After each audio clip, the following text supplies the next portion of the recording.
ನಮಸ್ಕಾರ ಆತ್ಮೀಯರೇ, ನಿಮಗೆಲ್ಲರಿಗೂ ಗುರುತೀರ್ಥ ಕನ್ನಡ ವ್ಲಾಗ್ಗೆ ಸ್ವಾಗತ. ಬಹಳ ಜನರಿಗೆ ಒಂದು ಡೌಟ್ ಇದೆ. ನಾನ್ ವೆಜ್ ತಿನ್ನುವವರು ರಾಘವೇಂದ್ರ ಸ್ವಾಮಿಗಳ ಪೂಜೆಯನ್ನು ಯಾವ ರೀತಿ ಮಾಡಬಹುದು ಅಥವಾ ಯಾವ ರೀತಿ ಮಾಡಬಾರ್ದು, ಹೀಗೆ ಏನೇನೋ ಡೌಟ್ಸ್ ಇದೆ. ಬನ್ನಿ ಈ ವಿಡಿಯೋದಲ್ಲಿ ನಾವು ಕೆಲವು ಗೊಂದಲಗಳನ್ನು ಪರಿಹಾರ ಮಾಡಿಕೊಳ್ಳೋಣ. ಕೆಲವರು ಹೇಳ್ತಾರೆ ನಾನ್ ವೆಜ್ ತಿನ್ನುವವರು ಪೂಜೆಯನ್ನು ಮಾಡಬಾರ್ದು ಅಂತ. ಇದು ಸಂಪೂರ್ಣವಾಗಿ ಸರಿಯಲ್ಲ. ಮುಖ್ಯವಾಗಿ ನೋಡಬೇಕಾದ್ದು ಮನಸ್ಸಿನ ಶುದ್ಧತೆ ಮತ್ತು ಭಕ್ತಿ. ಪೂಜೆ ಅಂದರೆ ಕೇವಲ ಒಂದು ಪೂಜೆ ಅಲ್ಲ, ಭಕ್ತಿ, ಶ್ರದ್ಧೆ ಮತ್ತು ಶುದ್ಧತೆಯ ಸಂಕೇತ. ಗುರುಗಳು ಎಲ್ಲ ಭಕ್ತರನ್ನು ಸರಿಸಮಾನವಾಗಿ ಕಾಣುತ್ತಾರೆ. ಅವರು ಭಕ್ತರ ಹೃದಯದಲ್ಲಿರುವ ನಂಬಿಕೆಯನ್ನು ನೋಡುತ್ತಾರೆ. ಇಂದು ನಾವು ಮುಖ್ಯವಾಗಿ ತಿಳ್ಕೊಳ್ಬೇಕಾದ್ದು ನಾನ್ ವೆಜ್ ತಿನ್ನುವವರು ಯಾವ ರೀತಿಯನ್ನು ಪೂಜೆ ಮಾಡ್ಬೋದು ಅಂತ. ಮೊದಲಾಗಿ ಒಂದು ವಿಷಯನ ನೆನಪಿಟ್ಕೊಳ್ಳಿ. ರಾಘವೇಂದ್ರ ಸ್ವಾಮಿಗಳು ಭಕ್ತಿಯನ್ನೇ ಮುಖ್ಯವಾಗಿ ನೋಡ್ತಾರೆ. ಯಾರು ಸತ್ಯ ಭಕ್ತಿಯಿಂದ ಪೂಜೆ ಮಾಡ್ತಾರೋ ಅವರಿಗೆ ರಾಘವೇಂದ್ರ ಸ್ವಾಮಿಗಳ ಕೃಪೆ ಖಂಡಿತವಾಗಿಯೂ ಸಿಗುತ್ತದೆ. ಹಾಗಾಗಿ ನಾನ್ ವೆಜ್ ತಿನ್ನುವವರು ಯಾವುದೇ ರೀತಿಯ ಪೂಜೆಯನ್ನು ಮಾಡಬಾರ್ದು ಅಂತ ಯಾವುದೇ ರೀತಿಯ ಕಟ್ಟುನಿಟ್ಟಿನ ನಿಯಮವಿಲ್ಲ. ಸಂಪ್ರದಾಯದ ಪ್ರಕಾರ ನೋಡೋದಾದರೆ ಪೂಜೆ ಮಾಡುವ ದಿನ ದೇಹ ಹಾಗೂ ಮನಸ್ಸು ಎರಡೂ ಶುದ್ಧವಾಗಿರಬೇಕು. ಪೂಜೆಯನ್ನು ಮಾಡುವ ದಿನ ನಾನ್ ವೆಜ್ಜನ್ನು ತಿನ್ನಬಾರ್ದು. ಬೆಳಿಗ್ಗೆ ಸ್ನಾನ ಮಾಡಿ ಶುಭ್ರ ಬಟ್ಟೆಯನ್ನು ಧರಿಸಬೇಕು. ದೇವರ ಮುಂದೆ ದೀಪವನ್ನು ಹಚ್ಚಿ ಒಳ್ಳೆಯ ಮನಸ್ಸಿನಿಂದ ಪ್ರಾರ್ಥನೆಯನ್ನು ಮಾಡಬೇಕು. ಓಂ ಶ್ರೀ ಗುರು ರಾಘವೇಂದ್ರಾಯ ನಮಃ ಎಂದು 108 ಬಾರಿ ಜಪವನ್ನು ಕೂಡ ಮಾಡಬಹುದು.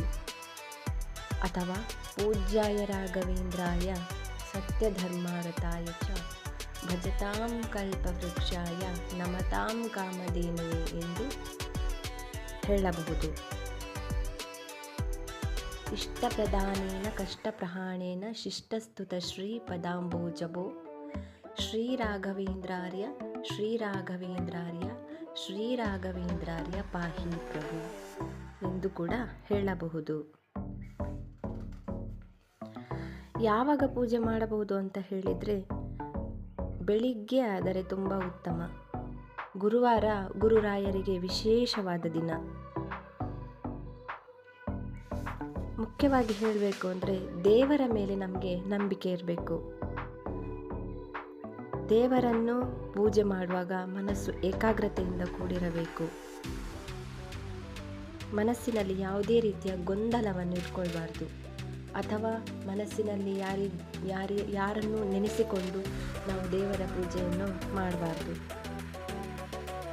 ದೇವರಿದ್ದರೆ, ರಾಘವೇಂದ್ರ ಶ್ರೀಗಳಿದ್ದರೆ, ಕಾಪಾಡ್ತಾರೆ ಮಂತ್ರಾಲಯದ ಸ್ವಾಮಿಗಳು, ಎಲ್ಲರನ್ನೂ ನೋಡ್ತಾ ಇರ್ತಾರೆ ಅನ್ನುವ ಒಂದು ನಂಬಿಕೆಯನ್ನಿರಬೇಕು. ಶ್ರೀಗಳ ಒಂದು ಫೋಟೋವನ್ನು ನಾವು ಮನೆಯಲ್ಲಿ ತಂದಿಟ್ಟಾಗ ಅವರಿಗೆ ಮನೆಯಲ್ಲಿರುವ ವಾತಾವರಣ ಎಲ್ಲವೂ ಅರ್ಥವಾಗುತ್ತೆ. ನೀವು ಪೂಜೆ ಮಾಡಿ ನೋಡಿ, ಪೂಜೆ ಮಾಡಿದ ನಂತರ ನಿಮ್ಮ ಮನೆಯಲ್ಲಿ ಆಗುವ ಬದಲಾವಣೆಗಳನ್ನು ನೀವೇ ಗಮನಿಸುತ್ತೀರಿ.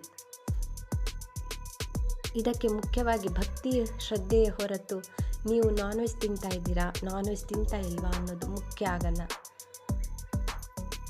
ಅದು ಯಾವುದೇ ರೀತಿಯಲ್ಲೂ ಕೂಡ ಕ್ಯಾಲ್ಕುಲೇಟ್ ಆಗಲ್ಲ. ಯಾರೋ ಹೇಳಿದನ್ನು ಕೇಳಿಕೊಂಡು ನೀವು ಪೂಜೆಯನ್ನು ಮಾಡುವುದನ್ನು ನಿಲ್ಲಿಸಬೇಡಿ. ಅಥವಾ ಯಾವುದೇ ರೀತಿಯ ಗೊಂದಲಗಳಿಗೆ ಹೋಗಬೇಡಿ.